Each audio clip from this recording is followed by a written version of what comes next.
মারাত্মক কাজের প্রেশার বেড়ে যাওয়ার কারণে না কয়েকদিন ধরেই ভাবছিলাম একটু বেরোবো। তো প্রায় মাস পাঁচেক পর বেরোলাম। আমার চোখ মুখটা দেখে বুঝতে পারছো আশা করি আমি কতটা খুশি হয়েছিলাম সেদিন রাতে বেরিয়ে। মেয়েকে খাইয়ে দাইয়ে বাড়িতে রেখে বেরিয়েছিলাম দুজন মিলে। যখন বেরিয়েছি তখন ঘড়ির কাঁটায় বাজছে প্রায় ধরে নাও 11টা 10। রাস্তাও পুরো ফাঁকা।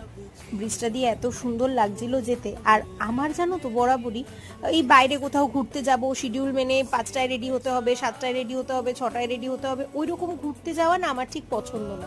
আমার এরকম ছোটোখাটো নাইট আউট ভীষণ ভালো লাগে। ওই বাধা ধরা গদে ঘুরতে যাও, নিয়ম করে বেরো, আমার কাছে ঘুরতে যাওয়া মানে রিল্যাক্সেশন, নিজের মতো সময় কাটাবো। কেউ টাইম দেবে, তার টাইম মতো নিজেকে তৈরি করে নিয়ে ছুটতে হবে, আমি এই জিনিসটার ঘোরতর বিরোধিতা করি, আমার ভালো লাগে না খুব একটা। তারপর অনেক খুঁজে পেতে একটা ভালো দোকান থেকে একটা এগরোল খেয়েছিলাম দুজন মিলে। একটা গোটা খাওয়ার ক্ষমতা দুজনের কারোরই ছিল না। বাড়ি এসে দেখলাম বাবান জেগে গেছে, ওকে নিয়ে চললো কিছু